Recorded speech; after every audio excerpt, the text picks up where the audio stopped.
Hi everybody, this is Jason Maynard for Sweaty Hero Comic Artist. We're on the letter V. How many letters do we have for V? That's it. And to be honest with you, I read some more Venom issues and already had thrown them in another pile earlier. So thankfully though, so that this video is not 30 seconds short, because we have this issue of Venom.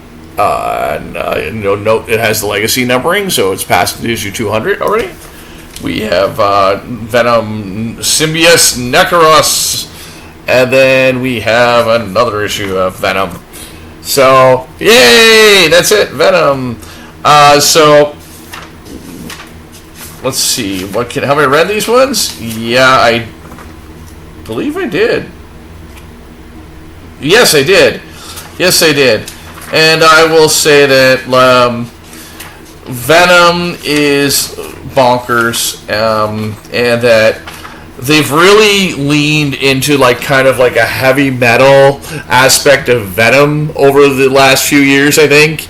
Venom, almost a lot of these ideas and creations belong on heavy metal rock concert covers, vinyl covers of the 80s and 70s. So Venom, of course, everyone knows most people, if you are watching this, you probably know, Dave Malinci and Todd McFarlane created Venom back in Amazing 298, 299, 300. Now, I would argue that Dave Malinci had ideas for Venom before McFarlane came on board, because he had seeded those ideas in issues of different Spider-Man comics.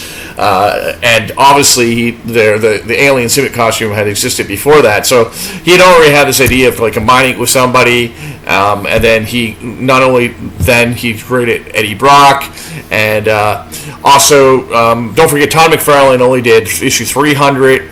298, 299 only had one page or 2 pages of Venom. 300, and then there was 315, 316, and 317. So 4 issues of Venom Todd McFarlane has contributed to in his entire lifetime.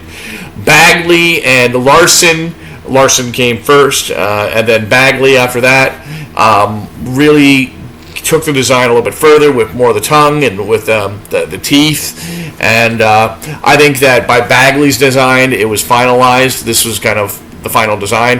The original McFarlane design had regular teeth, and then in 315, 316, 17, he started to have the fangs. But the personality of Venom very much started like this crazy guy who was a villain, and then obviously they had to kind of, once he was too popular and he wanted to become an anti-hero, they kind of had to redeem him, so they had to kind of backtrack and make it that he never wanted to kill innocent people. And then he had a comic line in the 90s. Those are a lot of fun.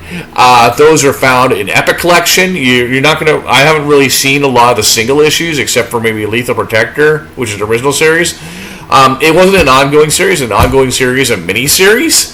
And so you had mini-series after mini-series after mini-series, but those mini-series are a lot of fun and wacky ideas that were in them. A lot of Spider-Man villains that you never heard of, and a lot of Spider-Man adjacent type villains that they created for the Venom mini-series.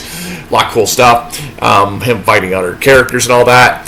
And then eventually it petered off, and then the Venom went on the shelf for a while. And then he switched hosts, and they tried to do different things with the character and move him forward.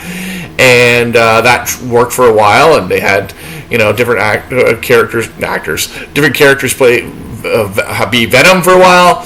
Different comic lines with Venom. Most famous, the most longest one I think was Flash Thompson as Venom, and he became Space Knight, went to the Guardians of the Galaxy and all kinds of stuff. And then eventually they said, okay, we're bringing back Eddie Brock as Venom, and since then, boom! The title has been to me one of the better selling titles at Marvel, and actually kind of a lot of fun. And that's where you got new ideas like King in Black and all more of the symbiotes and all their crazy ideas. And what they did when they brought Venom back to legacy numbering is that they included all those mini-series from the 90s as well. So that's how they kind of cheated to get to where they are. So really, out of 234, not all that's from ongoing series. But Venom, I would say, is a BB+. For some people, it might be even an A+. I tend to be more of a Spider-Man fan than a Venom fan. But I did enjoy these new characters that are in Venom and the wackiness and craziness of it. I highly recommend Venom, and there are other V out there. Please list them in the comment section below if you know a title that starts with the letter V. But we'll stay sweaty, and we'll go to the letter W next.